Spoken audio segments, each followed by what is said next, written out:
night, everyone. Welcome to UNI PRIDE's first event for Pride 2021 entitled Sex and Sexuality, a continuation of last year's version of Sex and Sexuality.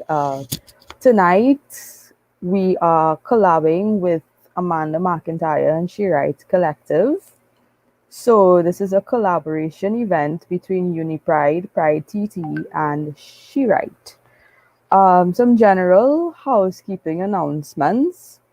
So as we all know, Pride TT events are deliberately meant to create visibility and public discussion. So tonight's event will be streamed live on our social media platforms such as Facebook and YouTube, and it's also being recorded as to document our stories, etc. Right? So this is week 1 of events, and we are kicking off week 1 of these events, right? So we have a good week planned for you all. So if you check our UniPride social media, Facebook, Instagram, Twitter, Pride TT's Facebook, Instagram, and Twitter as well, you'll see week 1's events highlighted there. This year, our theme, as you all know, for past years, we always had a theme. This year's theme is Power Her, which focuses on the struggle and our empowerment of women and the her story to help build development with women and women movement.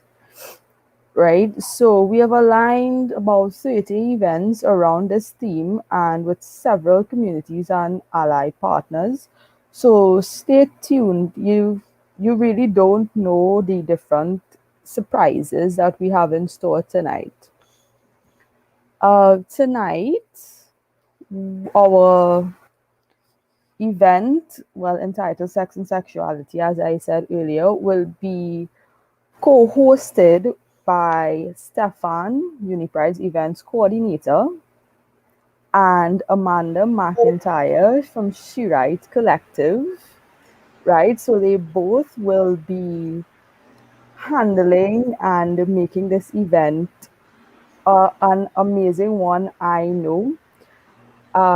Also, before I forget, don't forget to download the Pride TT's app in the Google Play Store, soon coming to the Apple Store as well, right? So don't forget to download that. And some final announcements before I hand over to Stefan and Amanda. During Pride Month 2021, the Trinidad and Tobago Transgender Coalition is having a chat room for HIV awareness and education from Monday to Friday from 5 p.m. Right? The information is available on all our platforms, UniPride, Pride TT, and the Trans Coalition. It's in partnership with the Family Planning Association of Trinidad and Tobago, FPAT. Right? So that's happening Monday to Friday from today straight until the end of Pride Month, which is on July 25th. Lastly, some of you may know, some of you may not know, Pride TT has collaborated with Scotiabank to expand the generation gap. Gen gap is something that we have had since the inception. So we have partnered with Scotiabank to launch a community-run mentorship program for folks between the ages of 17 to 25. So visit PRITT's website at pritt.com or Scotiabank's website at scotiabankt.com to get more information. So I will now hand you over to Stefan and Amanda to kick off tonight's event. Thank you, Shahab. Hi, Stefan. How are you? Good, good. Doing today. What Well, about you? I'm doing really well. To start off things, let me start by saying thanks to Shahan for that lovely introduction. Thanks to Pride TT for hosting this platform, especially to the co-chairs of Pride TT, Zoe, Rudy, Ava. And so this evening, Stefan, tell us what we are talking about. Tonight we were more focusing on the lovely non-binary members of the community who sometimes are a little ignored. So just to highlight them tonight, we're focusing on educating and interacting with the audience on non-binaries. Exactly. We're covering topics related to sex, gender, and sexuality as well. And from the early days of studying work and gender, I realized that this was not just a crucial concern to LGBT studies, but it's also an essential feminist concern. It comes down to the idea of just exactly what is the person? What is the person physically? What is the person socially as well? So we're looking at topics related to sex, gender, sexuality, as it relates to the queer community, particularly non-binary folks. Yes. So we're going to start our slideshow now. And as we're getting into the slides, Stefan, could you tell me about some of the ways in which you knew about your gender? Some of the ways I knew about my gender were the fact that I don't really see myself fitting into either masculinity or femininity. It's more of a duality of the both. I meet almost exactly in the middle. So whereas some people see nail polish or self care as non masculine, a little bit more feminine, I don't really see that way. I take care of myself and do a little bit more feminine things. Give my chance I might wear a dress to go to work eventually. Wonderful. I see your pronouns are he or they. What does that Yes. mean? What does that mean? Wow. More so to that. Because I don't really conform to either, I could be called he and won't get offended because my parents it's he, but more so towards the they them pronouns of not being either. Why Now, the day is there. concerning gender, pardon me? That's why the day is there. Right, exactly. So, concerning gender, these are things that we have learned from birth. What do you think are some of the ways in which infants receive signals or information about gender? Well, I'm not too sure about it. That one I'm not too sure about, like, because they're small, so it's more like true what they probably know as themselves from, well, since they're small and what they're taught or learn as they get older and develop and mature. Exactly. I read one sociological study in which a group of babies were put into a room and a sample of adults was sent into the same room. Now, the distinction between the babies was this: certain babies were clothed in pink and other babies were clothed in blue. And the findings of the study was that the babies who were clothed in pink were treated with great care, were cuddled, were spoken in soft, loving, soothing tones, while the babies who were in blue were not treated so preciously and were instead spoken to not in non-loving terms, but in terms that seemed sterner and terms that suggested things like sporting activities. And what was interesting was the two things. One, adults perceived the children's gender based solely on the way they were dressed, without having any further instruction as to anything about these children. And also, the children were from infancy receiving information from adults either through words, through gestures, through signals that were instructing these infants as to what they were supposed to be and what they were supposed to ultimately perform as. And so, to me, that is a critical study. And I know other studies have been done in this way as well.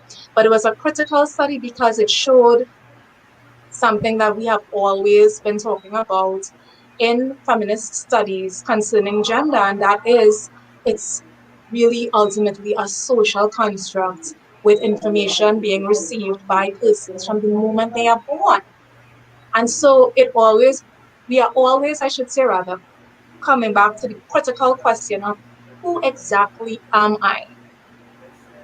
Do you think That is this a question you've asked yourself as a young person? it is because it's truly a fair question.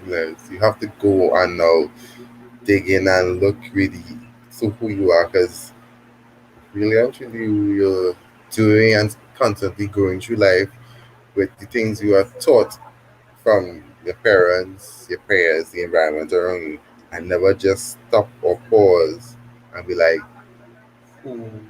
What is this? What I want to do? Is this I'm doing it because I'm taught or I've learned such, so on and so forth." Yes, yes. I have been a teacher for a very long time. I started when I was just 19 years old. One of the really disappointing things I've found concerning information young people receive about gender is when they ask or when they start asking this question about who am I really, or when they inquire of adults, they also still presented with very limited options. So based on especially the type of environment that one is coming from, if it is deeply religious or deeply conservative or not, or just not expansive enough, people may still be presented with only two things. What tell us? I know because I know that you've been doing the work around this, but tell us please, what are the two genders that people are most likely to encounter in their youth in terms of information they receive?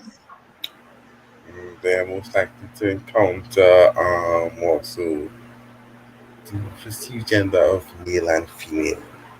Yeah. Like these two there, they perceive the encounter, unfortunately. Yes. What now? When I was going back to stories again, I am entering my elderly stage. Sorry, so I'm full of stories these days.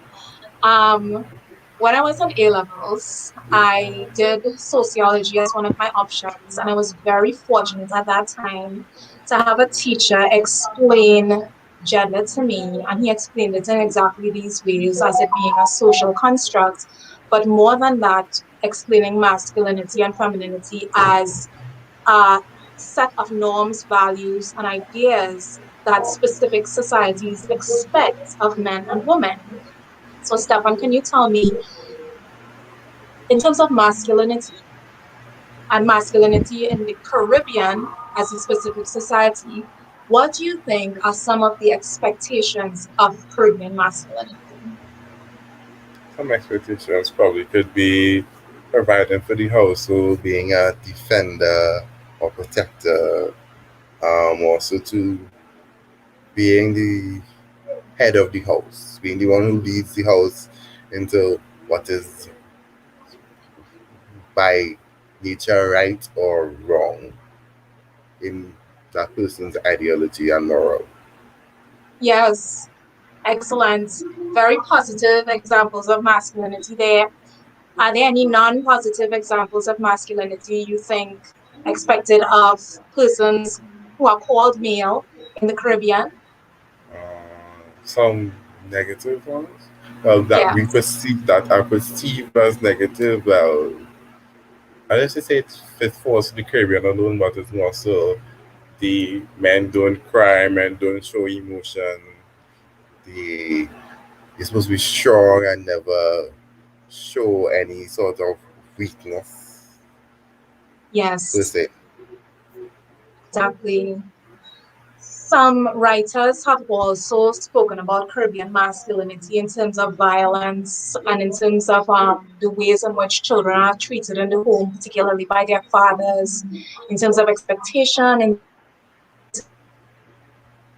terms of discipline. And there have been, in recent times, a slew of memes online in which people, in very humorous ways, express how they grew up in Caribbean households and the way in which they received this information, and in some cases, very damaging. But in other cases, thanks to there being positive aspects of masculinity as well, Caribbean masculinity, um, in other ways, not so damaging. So let's move to femininity. What do you think, Stefan, are some of the expectations of women? Hmm. As we're Oh, probably this is looking taught, like a tough question. Huh? as I said, as we're probably taught, more so towards, how to put this? Yeah, to do that, you have to go back towards the older days, I guess, of because we've evolved. So I believe there should be change or what the thinking is: Yes. cooking, being in the kitchen, Mm-hmm. being home, cleaning, taking care of children, just caring and Exactly. being alongside their husband, and that's Exactly. mostly it. Here is one comment from Macasey. I was taught that men need to be promiscuous, muscular, hard, harsh, and silent. Yeah, All great adjectives, all great adjectives. And Macasey's comment about promiscuity comes immediately after your comment about chastity. So in the Caribbean, promiscuity expected of males, yeah. while chastity Chastity expected of of females. women, men, women. And what do you think the result of this can be if we Hmm. continue to think of and to expect this dichotomous separation of genders? Well, as we see so far, it's a constant downfall of families and relationships whereby you place all of this expectation of that gender solely on that person and never decide. Well, in the case of how good this heteronormativity of where there's a man and woman, the man would basically have all these expectations of the woman and never decide, well, I'm going to help out Coco, I'm going to help out Lee. No. He Mm-hmm. does what he does, brings home what he brings home, and then he goes his way. Never expecting to know that maybe, just maybe, he'll help in what you see as femininity. Yes, Because the woman surely can do exactly the same things you do. yes, exactly. Can you imagine how many women lived lives restricted to ideas of only being domestic? Isn't that a tragic thought? One of my friends once said to me that a clean house is a sign of a wasted life. Because certainly suggesting that certainly you could have been doing other things with your time. I mean, all of these things can happen. These are not exclusive to each other. Um, but it's always interesting to me how many young people who think of themselves as being women have gone through life without believing that they could have been much more than just these confined ideas of what was expected of their gender. Yeah. Yeah, So we have a slideshow for you. I wonder if we could start it now. I think we can. Here we go. So this event, as Shahan already Told us. introduced, is a collaboration between UNI PRIDE and SheRide Collective. UNI PRIDE just completed a full year of programming. Congratulations to all of you. And Thank you. SheRide Collective is an organization that focuses but is not limited to sexual health and reproductive rights, working advocacy around sexual health and reproductive rights. To the second slide,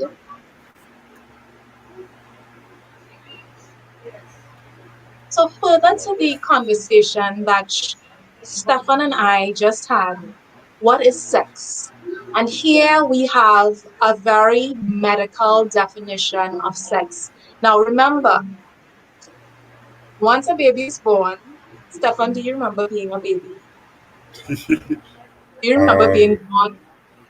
no, No, all those 19 years ago, no. that was just your day.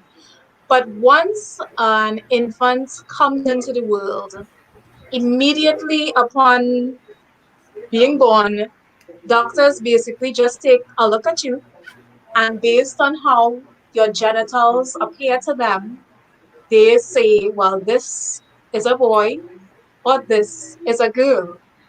Yep. I find it is just so simplistic, and it's scary to me to think of the hundreds, millennia even, that we went through as human beings using this as the only way. But here we have a definition in which we say biological characteristics that define an individual as male or female. These characteristics include genitalia, hormones, chromosomes, and reproductive organs. Now, here's where things get tricky. People who may present as a particular sex based on their genitalia may not have what medical professionals have deemed the corresponding hormones or the corresponding chromosomes or the corresponding reproductive organs. And even if they had all of those, this is still not really a measure by which one can determine a person's sex and gender. What do you think about this, Stefan? I mean, normally this is what we use when the person is born, and as they get older, in some cases, we go about looking at it ourselves because now, after all these years, you can do a chromosome test, you can do a hormone test to find out Yes, really and truly is am I in the correct body? Is how I am who I really am? yes, Besides just a doctor when you yourself all you could do was cry, just looked at you and decide this is a boy, this is a girl. No. Now you can actually choose for yourself that this is who I am or this is what I would like for the world to know me as. exactly. Despite what anyone has said to you, and despite the qualifications of these people, despite the best intentions, because we know that sometimes when people bring these types of conversations to us, and I know this happens a lot in families, um, they're saying these things sometimes with the best of intentions, but the real struggle for the individual at that time is to push through even people's best intentions and just determine to decide for themselves what they are and what they would be in the world. Mhm.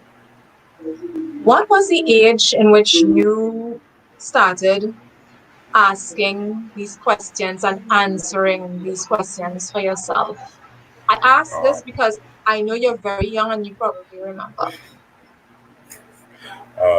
Probably I only started last year actually. Yeah, That's last year. Last year I started more asking myself who I am and started with the outside. So went through trying to figure out really and truly what is my gender because I don't conform to what is seen as male or masculine. So that's how now I've reached here where I can say I really am not because I personally don't feel that way, don't see myself as that way. So that's how I've reached here. And we have a yes. comment. We have someone who is identified as Cancerian grouping. So Mhm. I'm going to assume this is a horoscope It is. subscriber. As an asexual individual, my identification have no acceptance by anyone I talk to except so far only one. and they themselves identify as some form of asexuality. Anyone else is asexual in Trinidad. Well, good news concerning grouping. There are many asexual people in Trinidad and Tobago. What we hope to achieve with platforms such as these, and of course a larger platform of Pride TT, is creating enough visibility for all persons identifying at any point on the spectrum of sex, gender, and sexuality, so that more people would feel empowered and brave enough to express exactly who they are and to find spaces that are safe within which that expression is not challenged but instead supported, honored, and treasured. So I hope that answers your question. And of course, once the program is done, you can feel free to reach out to any representative from PRIE TT for further information about how you can connect to other people who identify in this way. So we're moving on to the next slide now. So Stefan, the question of what is sexuality is answered on the following slide. Yes. It is a certain aspect of being human throughout life, encompasses sex, gender, identities, and roles, sexual orientation, Eroticism. eroticism, pleasure, intimacy, and reproduction. Yeah. I mean, to me, this is so great because one good thing about the progress of human beings on planet Earth, one good thing, there are many bad things we can say, right? But one good thing is just the pursuits of knowledge, always wanting to know more, and especially since the um, since the advent of the internet, knowledge just became so easily accessible and developed even further because there were now so many contributors to that information. And so, whereas before sexuality, gender, sex, as we said previously, we looked at in these Box. very Yeah. narrow ways. Now we know that they encompass all of these other things as well. So here we have sexuality as encompassing sex.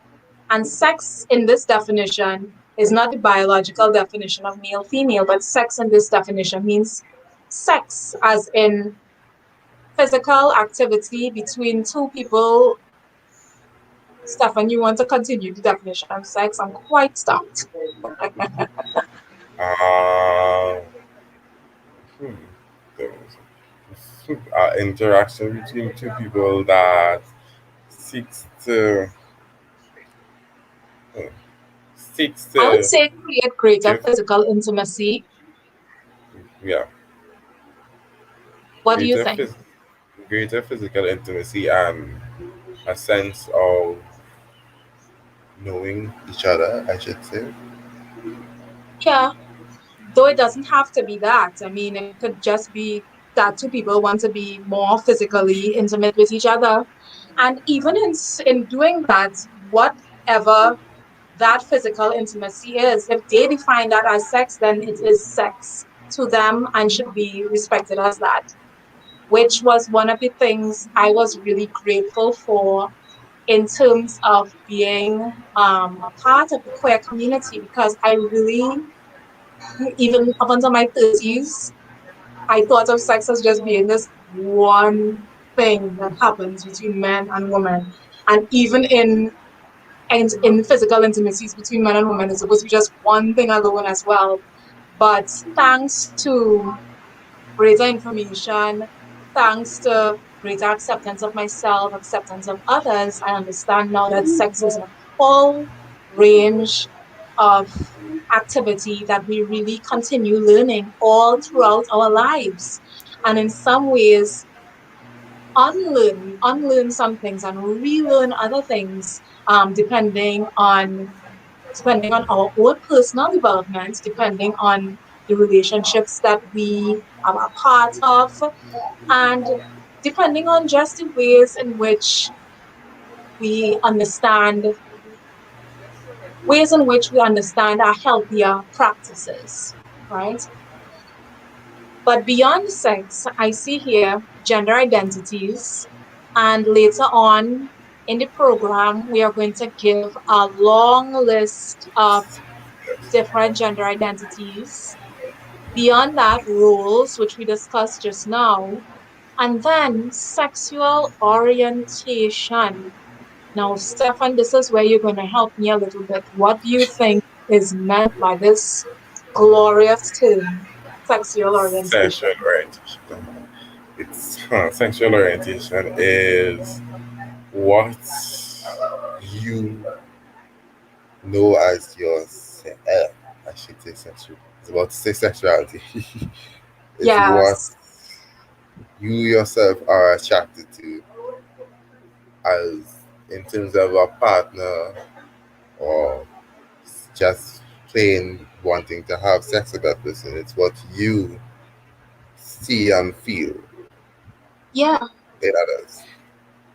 And most importantly, and I think this is why the distinction is there, I shouldn't say most importantly, different people will determine what is important to them. Um, Sexuality may have a lot to do with sex, but it doesn't have to. So someone may identify as anything along the spectrum. I mean, may decide that they're not going to have sex, or may just not want sex because they don't desire that for themselves and their lives as part of their lives at all. So we have some very visible queer icons who came out historically as queer, but also said that they are not sexual people. And I think that that was very important in terms of our understanding of sexuality. Um, but beyond sexual orientation, so the acronym LGBT, Stefan, how is that related to sexual orientation? LGBTQIA. Because we encompass the different letters of different sexual orientations, such as gay, lesbian, LG. That's right. B. Oh wait. B. Bi. T um, I Transgender, intersex, asexual. A. The different. Yeah. The It would be different. great if we could come up with an alphabet song for the queer community. I think we could. LGBTQIA. I think we could at this point. Yes. Beyond sexual orientation, there is eroticism, which I am an expert in. But you tell me, what do you think? What do you Thing is, understand by this term? I don't per se because I don't really know what it is a lot. I see it more as towards the side of having a little bit more, how do I put this, intimate sex with a Yes. person that shouldn't be talked about that much. Yeah. Eroticism deals with arousal, sexual arousal, but it doesn't necessarily mean that it is stimulated by people. So I found in terms of talking to people about eroticism, there are some people who say that if they're at home on a rainy day, the sound of the rain might make them feel a particular way, like they have to get into bed. Some people also like particular photography that may include nude content, but doesn't necessarily have to include nude content for them to be aroused by it. Some people are aroused by particular colors, particular scents, particular taste. Concerning taste, this is where the concept of the aphrodisiac comes from, because once someone eats a particular thing, they're aroused, and so that's erotic to them. So you understand? So this is the idea around eroticism. Things that create arousal, those things may not necessarily be related to other people. What about pleasure in this definition? Why do you think pleasure is here, Stefan? Pleasure is there because most of the times you get a good bit of pleasure in any form of sexuality that takes place. There's always some pleasure that comes out of it, whether it be through physical, emotional, and mental. There's some form of stimulation that takes place. Exactly. I'm glad you say physical, mental, emotional. And important to note that pleasure here does not necessarily involve sex. It may just be that people identifying in a particular way find great joy and deep satisfaction being with other people who identify in a particular way. And it doesn't even necessarily need to be the same identification. But what we always get back down to, it's based on the individual. It is up to the individual person to determine all of these things for themselves. So, despite everything that we are saying here this evening, I make a great note that there would, of course, be information that we are not covering, but please, to all people in the viewership, understand that this does not mean that you are in any way excluded from any of this material. All of these things come down to how you determine yourself to be and what you want the expression of that determination to look like. So the next, further to pleasure, intimacy. Stefan, this is for you. Ah, intimacy.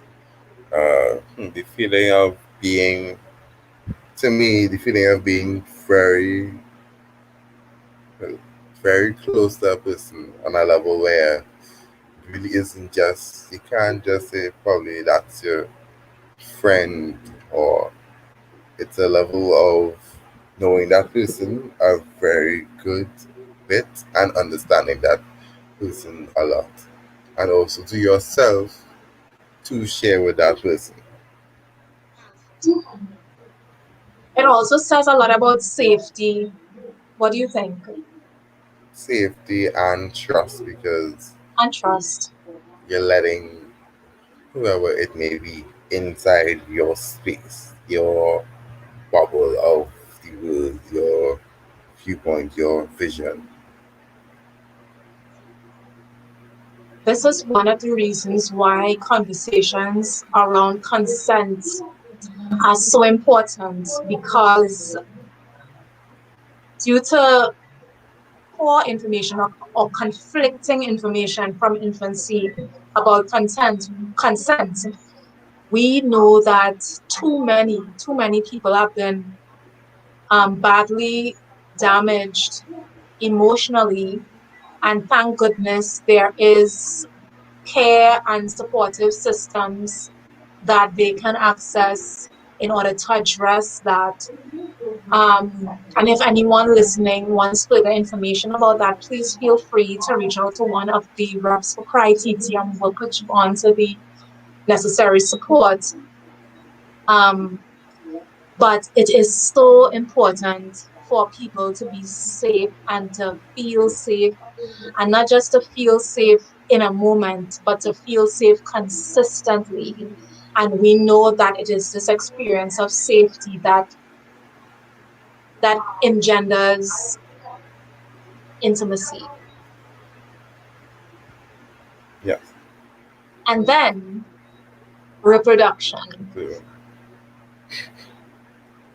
Here's our course in human and social biology. So, Stefan, please tell us about reproduction. unfortunately, I did not do human reproductive biology, so I would more be towards reproduction is in basics giving of new life. So, as we all know, it's a child, Yes. giving of a whole new human being with its own set of emotions, feelings. Yes. That to me is reproduction. creating new life. Well, tell us about traditional ideas around reproduction, and then we will go into recent developments in terms of how we think about reproduction given politics around sex, gender, and sexuality. But before we get into that, here we have a comment from Rema Diaz, my friend. Hi. My biggest concern is that we as a society love to create labels. That is a great concern. At the end of the day, we are just human beings who have rights to choose who we want to be, who we want to share our feelings, who we want to love, and what kind of person we want to be. I am not defined as a person by my gender, sexual orientation, role, etc. I will love to be identified as an individual, perfectly legitimate position. And thank you so much for sharing that. As I said, and will continue to say that with all of these conversations that we are having around sex, gender, and sexuality to persons viewing, it is still, at the end of the day, would remain and fully be supported that it is up to you to determine who you are and how you want that to be expressed. And if it doesn't include any of these things here at all, that is perfectly legitimate as well and would be supported and honored in this space. Yes. So, Stefan, tell us about traditional ideas around reproduction. Who does what? The traditional idea is that a woman is supposed to basically house or just allow a man to, as we learn in science class, ejaculate and conceive a child in 9 months in basic terms. Yes, exactly. So, traditional ideas around reproduction, two people have sex. If sperm meets egg and germination occurs, new life is created. What is first? Fetus or embryo? Medical people, what comes first? Uh, embryo. Embryo Embryo comes comes first. first, exactly. Then fetus, then it develops and develops further until birth. And so it's always this expectation that women produce children, men participate in the production of these children, women carry children through pregnancy because the reproductive system there includes uterus, etc., that supports carrying the child, and ultimately the child is birthed by the woman. These are the traditional ideas. But of course, we know that traditional ideas don't necessarily contain all of the possibilities in terms of further understandings of sex, gender, and sexuality. So tell us, Stefan, please, about some non traditional, non conservative, but further developmental ideas around reproduction. Uh, to my knowledge, James, one that I've seen so far is that the woman is not only just a childbearer or support for the child, but also to the mother, not just supposed to be there for the child, but also to the person, the man per se, who has helped her to give birth to the child, to conceive the child, but also to a more I shouldn't say futuristic, a more present one I've seen is the fact that not only women can give birth to children, Yeah. as I've seen in some research where men have given birth, and it's something that shocked me and genuinely thought in my mind like, oh, this was possible. We have done this. Thank you. That's what I've seen so far. Exactly. And then there were interesting cases documented by medical professionals of people who were identified as male at birth, but who contained reproductive systems not visible at birth that supported carrying children, supported carrying the embryo, fetus, etc. So basically, persons called male contained what was defined as female reproductive systems, and in that case, were capable of becoming pregnant as well. What a wonderful world medical science is. True. But beyond all of these physical definitions, staying in the physical, but beyond it even, we have transgender politics. How does transgender politics come into this discussion concerning reproduction? The discussion now of that people do question to consider transgender as actual. People don't see a trans man as a man. They see them still as their good gender, which helps now the politics of is the child that they give birth to with being conceived. And cancer is yes, because it's still a child and was still conceived.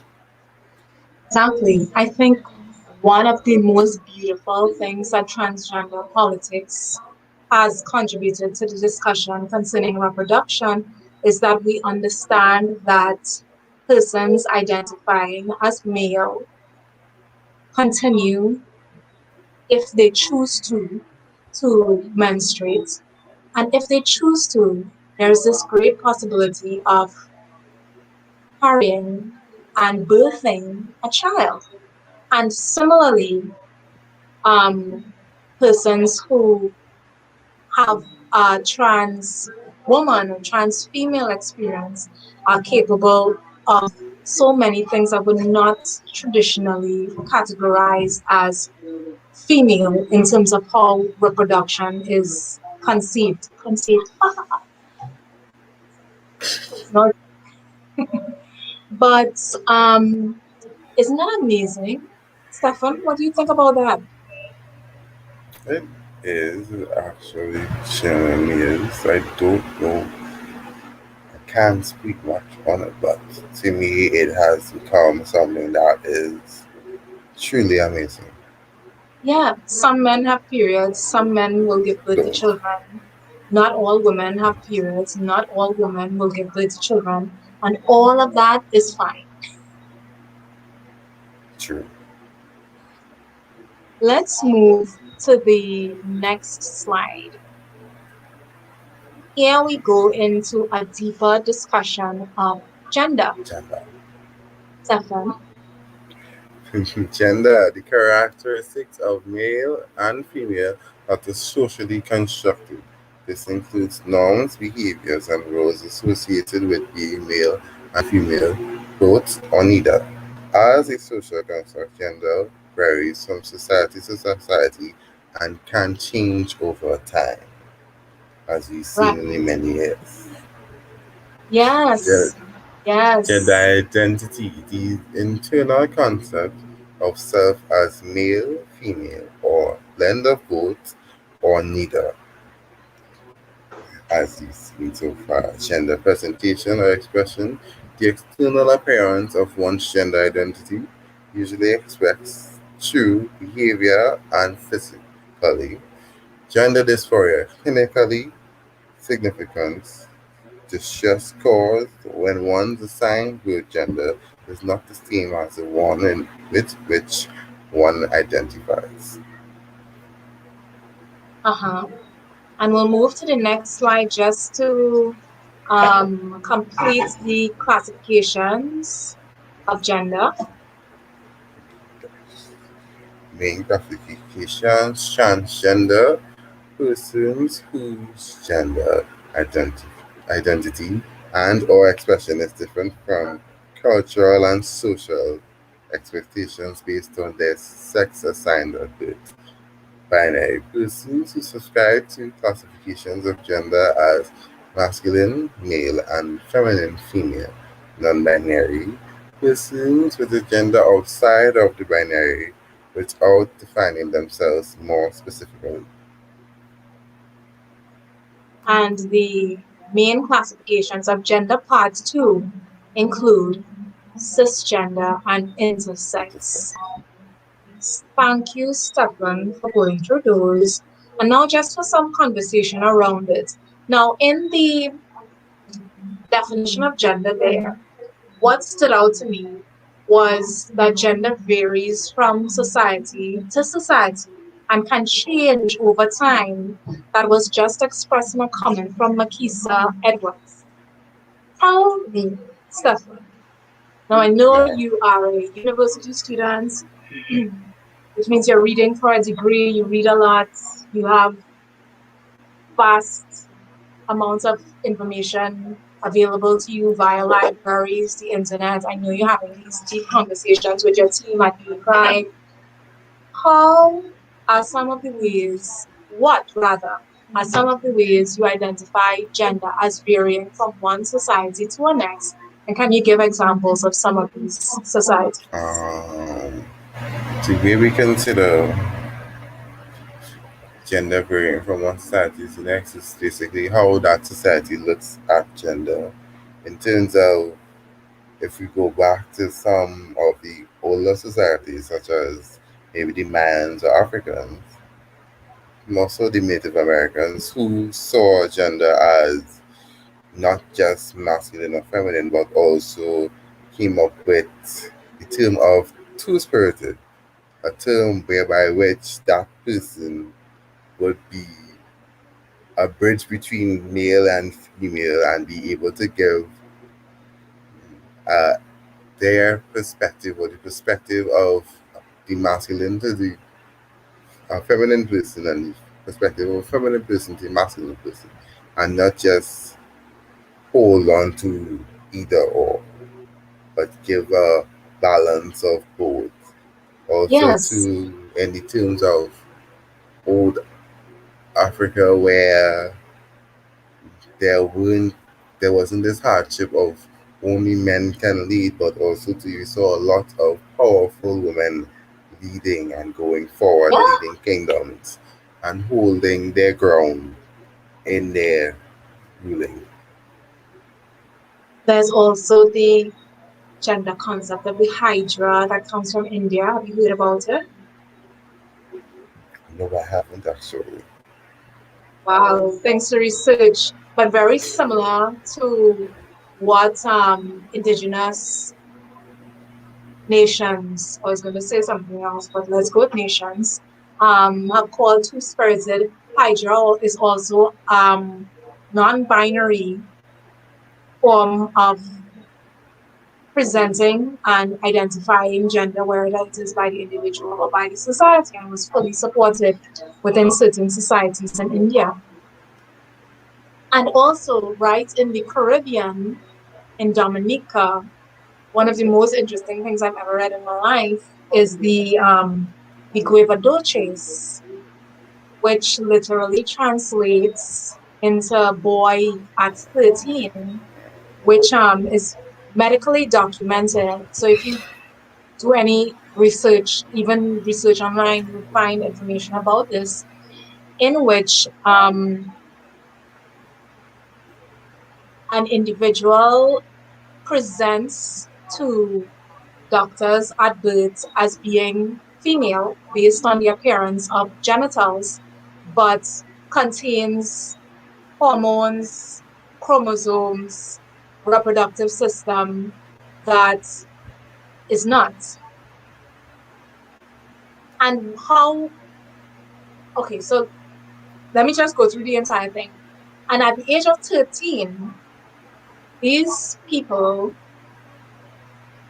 experience an actual physical change. So what previously appeared as a vagina begins transforming into a penis. How medical professionals have explained it is this: the penis that was supposed to descend within the womb, which happens with a wave of hormones. So, in the womb, we all start off same way. And depend on the flood of hormones, that's when the testes descend. And it is the identification of this in ultrasound that doctor says to parents, oh, you're going to have a boy, or you're going to have a girl. And of course, the appearance of this at birth, they say this is a boy and this is a girl. But in guava doces, this wave of hormone does not take place in the womb. And so, despite containing chromosomes and whatever else that are also identified as male, they appear at birth to be female. At puberty, however, when the body goes through that wave of hormones, that's when the testes in these specific persons start descending.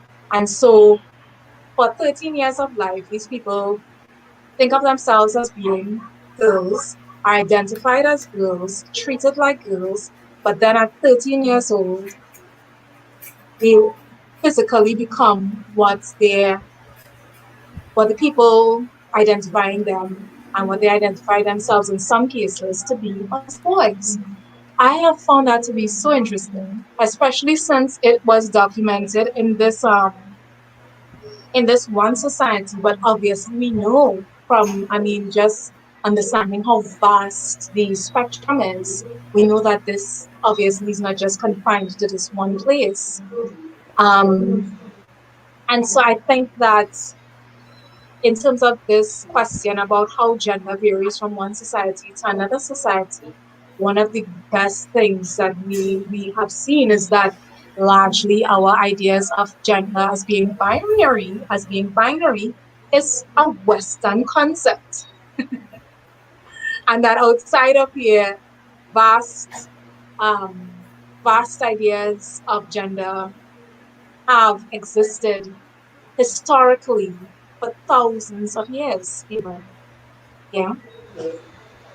And you mentioned also how men are perceived in Africa, and I know there is also the conversation about societies in India, particularly in the Naya society, that is not matriarchal but matrilineal, and women also have great amounts of power in terms of how the society operates, the specific society in which they live, Naya society, in terms of how that operates, and in terms of which partners they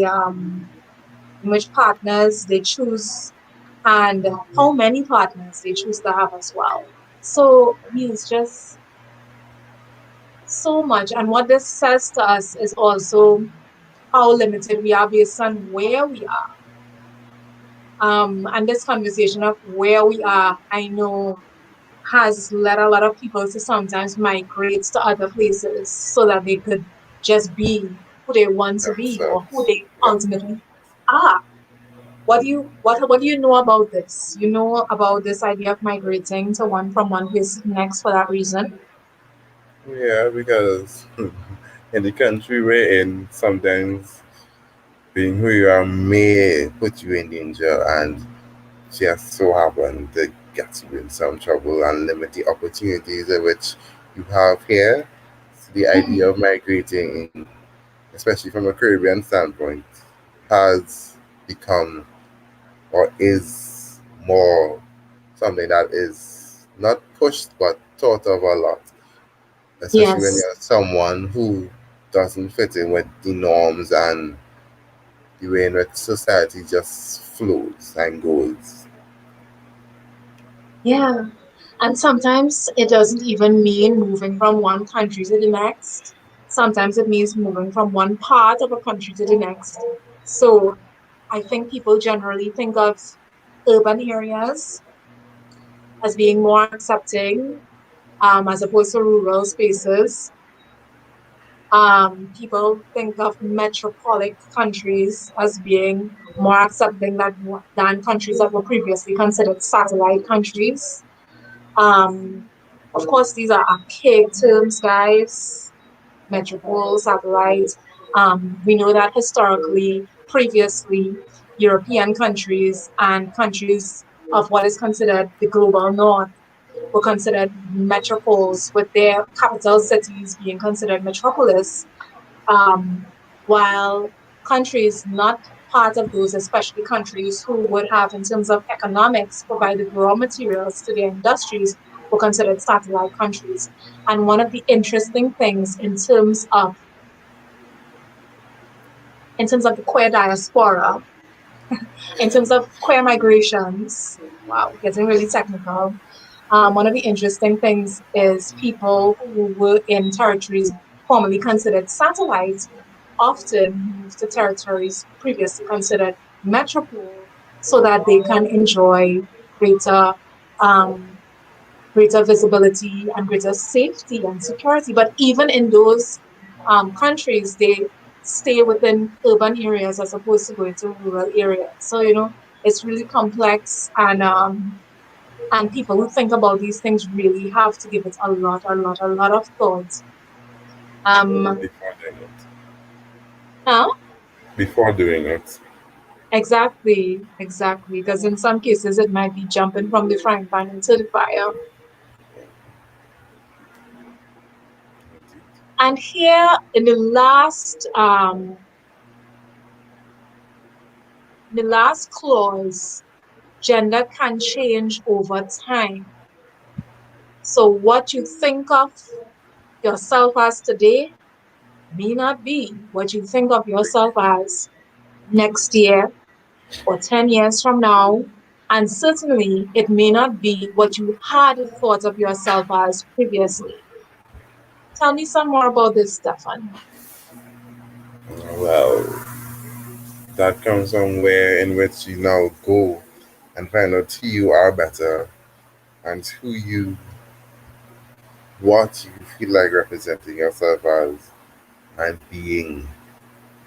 So now, gender changes over time. It's basically now, exactly in my case, my gender was a year ago male. Now, a year later, it's non binary because I did work, research, and better yet, question myself of who I am, where do I fit in, where do I go. These are questions that will lead you to now understand yourself and understand your gender. Yeah. You know what was sad but true in terms of documenting how gender presents in individuals who were brought up who were brought up receiving binary information. It's just a way in which they physically perform gender. One of the really funny parts that found its way online in multiple discussions was people who identify as male taking up so much room physically when they sit down. So they sit down and they do the man spread. Whereas women were taught to be as contained as possible. So when you sit down, you put your hands like this, and you cross your legs, you just crunch, crunch, crunch, crunch, crunch, and make yourself as small as possible. And this is so interesting because people do these things even when no one is observing and continue to perform in this way, sometimes for their entire lives, when this doesn't say anything really about who we are essentially. What it says is really about some notes that we receive through signals as infants about how we should conduct ourselves.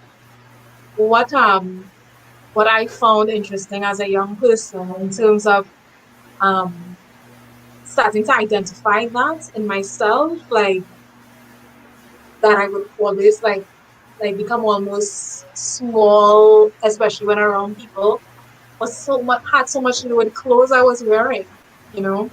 The clothes women wear as being very constrictive, sort of kind of supporting that very crouched performance, while men had looser clothes that supported a more expansive performance. And I've heard from a lot of young queer people that once they started dressing in the way in which they thought about themselves, they started feeling more liberated almost immediately. And from the time they chose the names that they wanted to be identified as, they started feeling even further liberated. And from the time they chose the pronouns that they wanted to be identified as, they felt even further and further liberated. And this liberation was almost in all cases accompanied by a great sense of apprehension and aversion when people around them did not support their choice in presenting in these ways. What do you think, That Stefan? is, that is very much true because the fact that, yeah, how to put it, when you're young and now starting off life, you have to depend on or have to see the world through what you're taught until you start looking at it for yourself and going through it for yourself. But then, that feeling of liberation comes because it really is a feeling of liberation. Having done it and having gone through it myself, it liberates. It feels Yes, amazing to do it. yes, Also, to the acceptance part, it's more of a quote I was once told. You telling someone your truth is on you. How they receive it is on them. So you telling exactly. them is you've done your part. You've accepted who you are. You understand who you are. Them now, they have to go through their own process of learning. Yeah, this is a conversation that I have been having with my partner because we are thinking about having kids. And so it's important to us, obviously, that they aren't damaged in the ways in which we felt we were damaged as young people. And so, how do we create an environment in which children immediately from birth start understanding that they can be anything, they can do anything? And how do we support that? Do you have any ideas around that? Towards that, it would be more to that's more on the person themselves to see where they were withheld or sort of not withheld, held back and taught more so not for themselves but by the persons older than them. So it's more to Yeah, now look at where you were damaged and change how you were taught that, change how you was given that view to a way in which you now see it as they can now not get that damage, not receive that. yeah. I saw one person talking about consent and how even from infancy we can teach babies about consent just based on their reactions to us. Like so I know people love babies, and oftentimes when people see like small kids, because they're so cute, they always reach out to them like, "Oh my God, let me hold." But many times children are not really interested in participating in this social activity, and they literally pull away from you sometimes. And it is so important that even at that very infant's nonverbal stage, it's important to recognize that the child just basically said no to you and does not want to be held by you. And you should not just honor that by not doing it, but you should identify, okay, well, that's a no, and that's fine, okay. And say it out loud. Let them know that you have respected their choice. And even though they're still at this nonverbal stage in terms of language, they receive the signal that there was something they did that was honored by the adults around them. And further to that, um, just honoring when young children also start telling you about themselves in terms of gender. Honoring any age at which a person starts telling you about themselves in terms of gender, because it's ultimately up to them what they want you to know and when they want you to know it. So I like what you said just now, where you stated that certain parts of this conversation on the individual and other parts of the conversation on whoever is hearing it. Yes.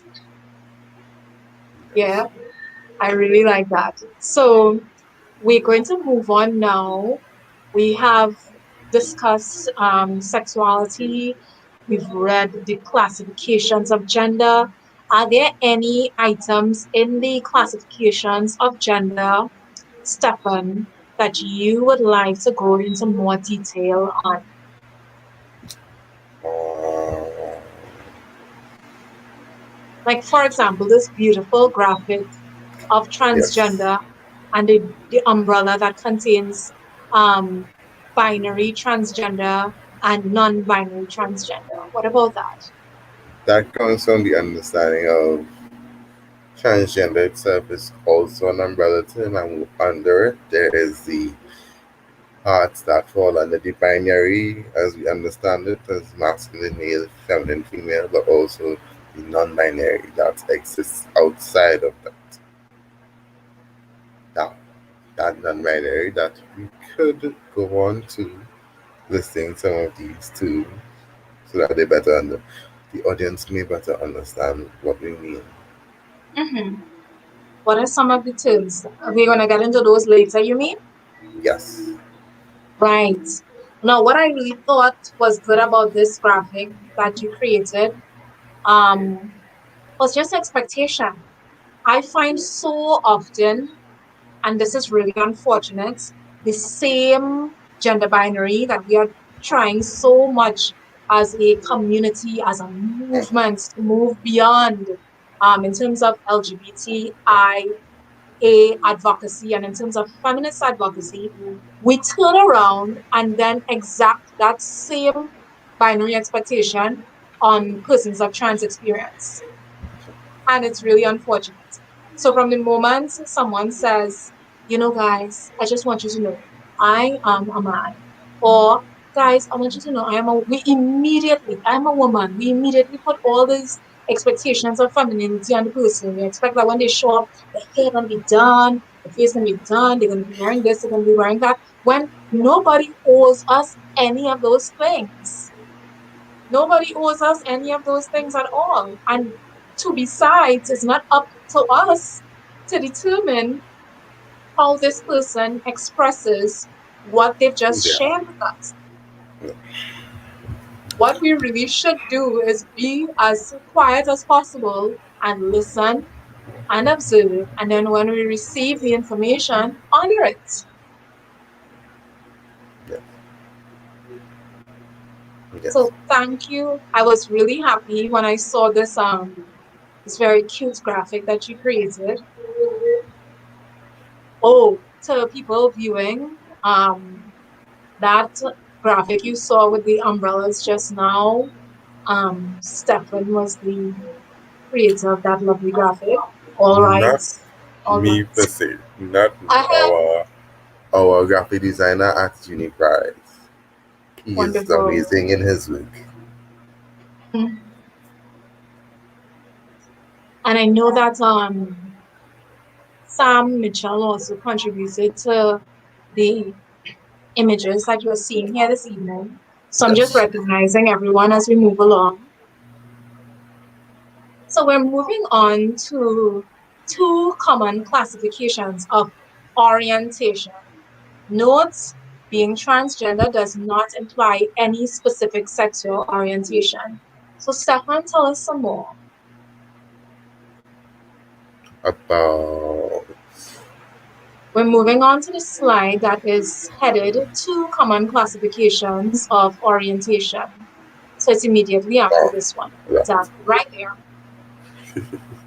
Sexual orientation and romantic orientation. Sexual orientation. A person's pattern of physical, romantic, and or emotional attraction towards other people. The romantic orientation, however, a person's pattern of romantic attraction based on a person's gender or genders, regardless of one's sexual orientation.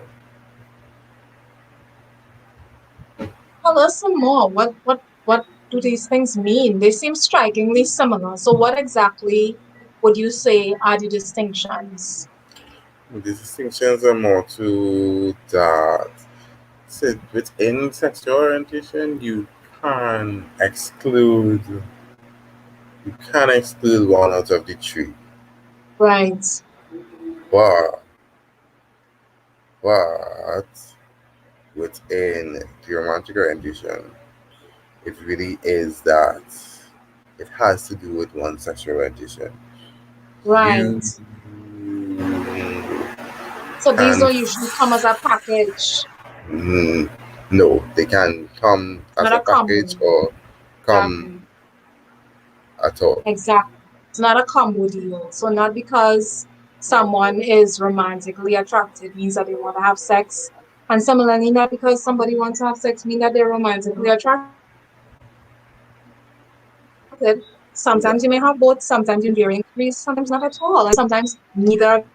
things can exist. Amanda may be having some technical difficulties. So,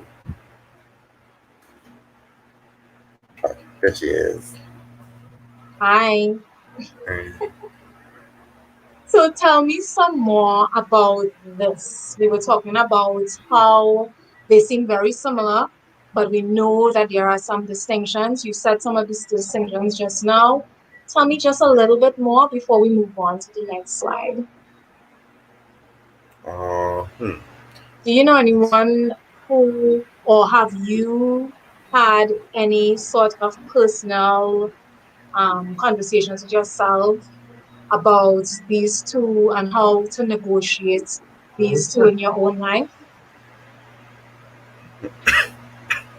I haven't really, Mhm. as I myself, I'm now learning about those two. So, to say I've gone through it, no, but I will. I can't say that my partner has because he himself is also demisexual and panromantic. He goes through the phase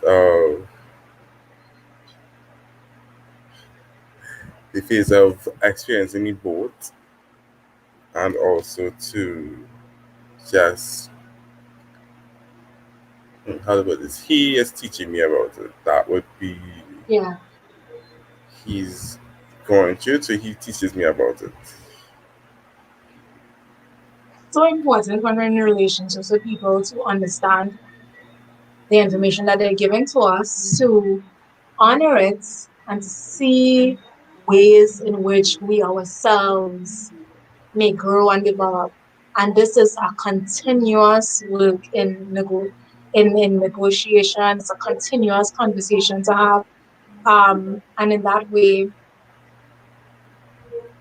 love and oh God, love is also such a problematic thing sometimes. But in that way, relationships can also be work in advocacy. Relationships can also be revolutionary in that way. And sometimes it may be an individual revolution as opposed to a social one, you know what I mean?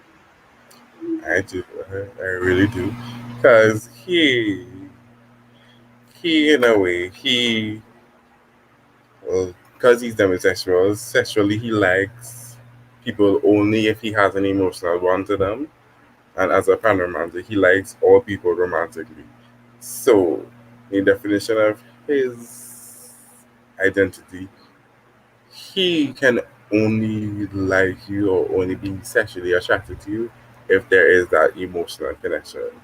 And not just a mere simple one, but a deep one that really and truly takes time to build and exist.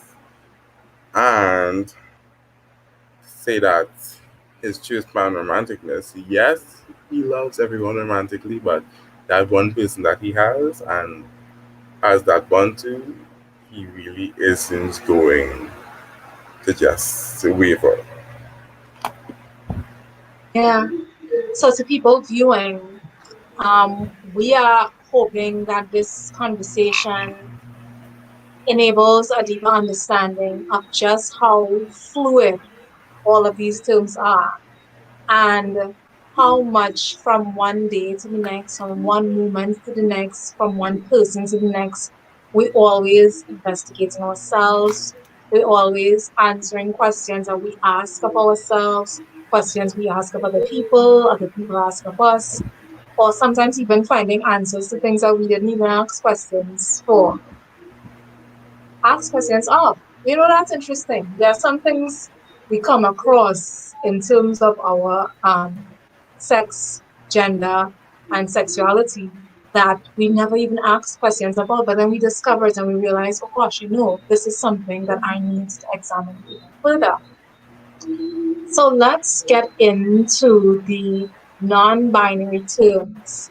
And because we have been discussing these things all along, today we are going to go through each of them and then have a general discussion of what they mean in terms of LGBTIA, politics, advocacy.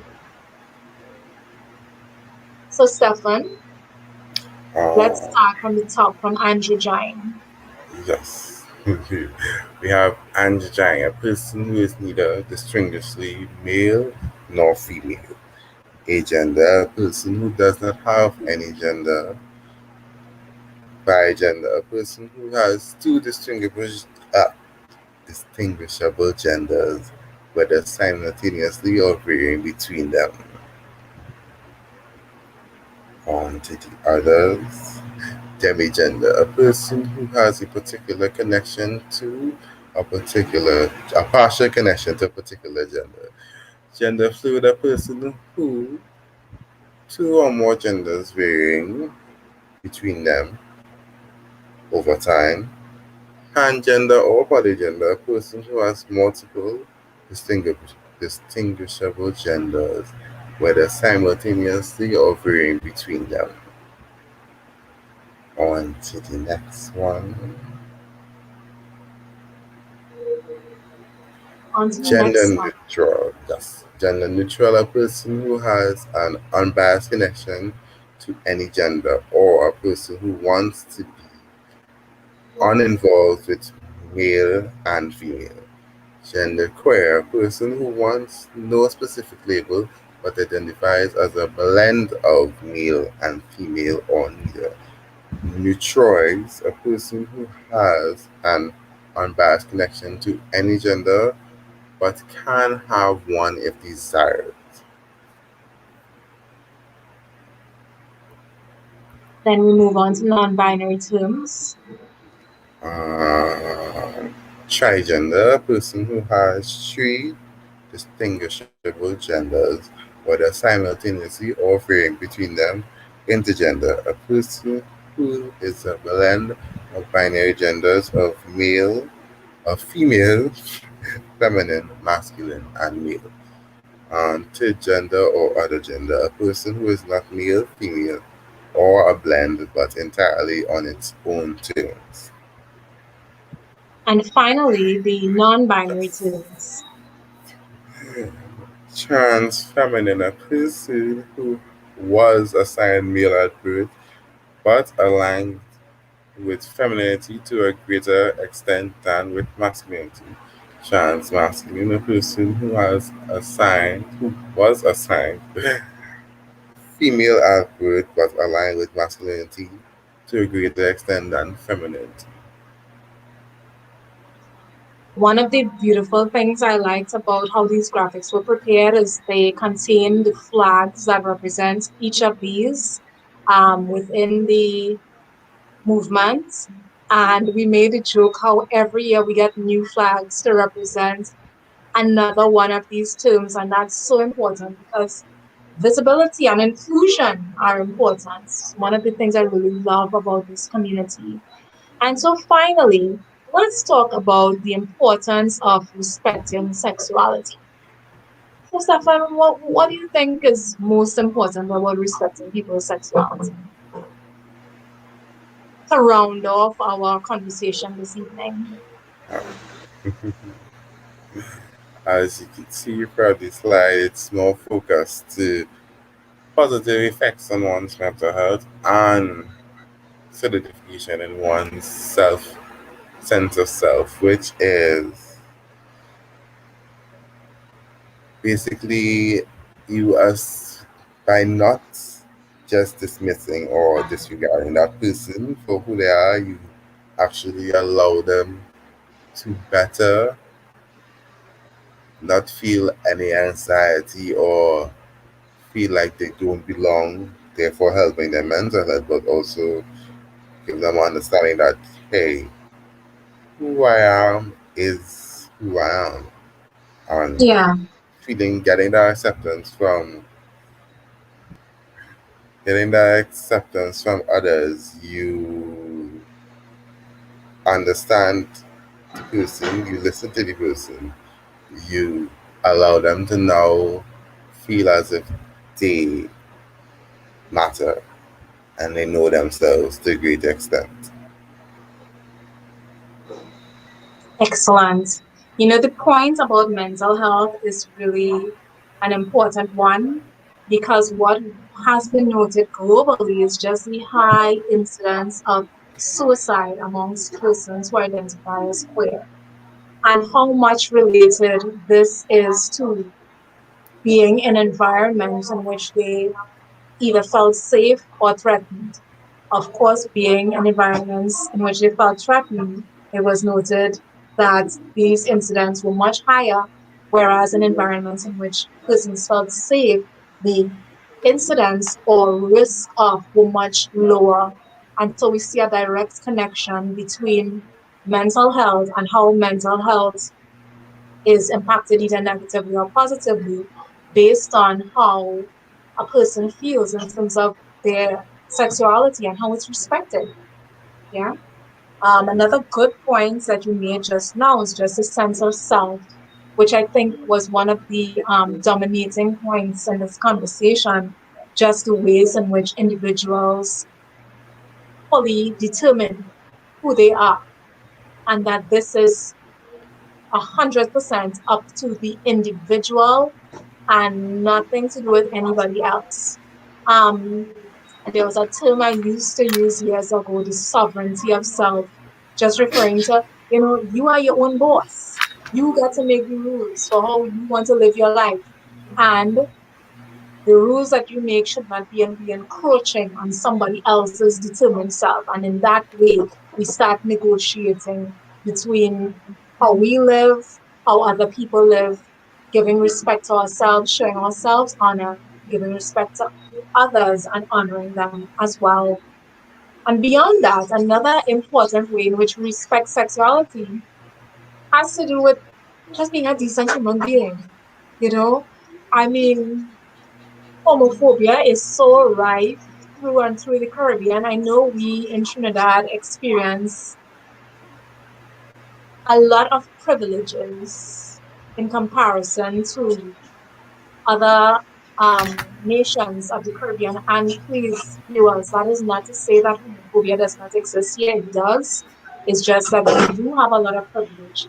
I was speaking to one woman in Jamaica recently, and she was expressing how much she really wants to come across to Trinidad for Pride because this is just something she can't foresee in the near future.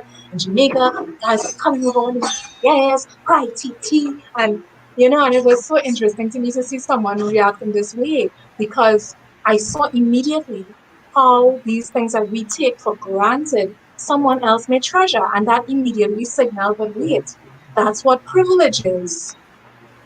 And so we have to take note of our privileges in terms of just how much we enjoy and to continue honoring the people who did the necessary, very difficult work at times to ensure that we can have these things, to ensure that policy was created to protect us, to ensure that policy that inhibited us was removed, and to make sure that these are implemented in ways that benefit positively affect the community. And most importantly, and I will end the conversation on this note, unless, of course, Stephanie, you have something else you would like to add, and that is respecting sexuality through the meaningful inclusion of all persons in the conversation concerning sex, gender, and sexuality, and not just meaningfully including voices, but meaningfully including their images as well. So visibility is also very important. Do you have any closing words, Stefan? In closing, I'd more like to say that this discussion was one that was needed, and I hope that the audience did learn and did have a better understanding of all the things that we said tonight. I'd also like to thank them for sure coming out tonight and being here. Also, thank you, Amanda, for hosting with me and partnering with UNI PRIDE tonight to have this event, and also to our I should say my graphic artist and secretary of my events team, Jonathan Ferguson and Samantha Mitchell, who gratefully put together this lovely presentation that we have before us tonight. Also, thank you for PRIE for hosting, also collaborating with us to have us have this platform in which we could have the event and be able to be here tonight. And specifically to Zoe Sazzle for all of the technical support this evening. Yes. Wonderful. And so we're going to close on that note. Last thing I would say is thank you, Stefan. And to our viewers, I wish you all a wonderful evening, and we look forward to seeing you at further events throughout this month. Happy Pride, everybody. Well, also the one tomorrow, which is So Long I Ain't Here, our Women's Caucus event that you could now look out for on all different socials such as UNI PRIDE and PRIDE TT's Facebook and Instagram. And also don't forget to download PRIDE TT's app, available on the Apple Store and soon on the iOS. So can I say happy Pride now? Yes. So let's do it on 3, 2, 3. Happy Pride! Pride. Okay, everybody. Bye-bye.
Hi, Stefan. I was just asking if you can do a quick check.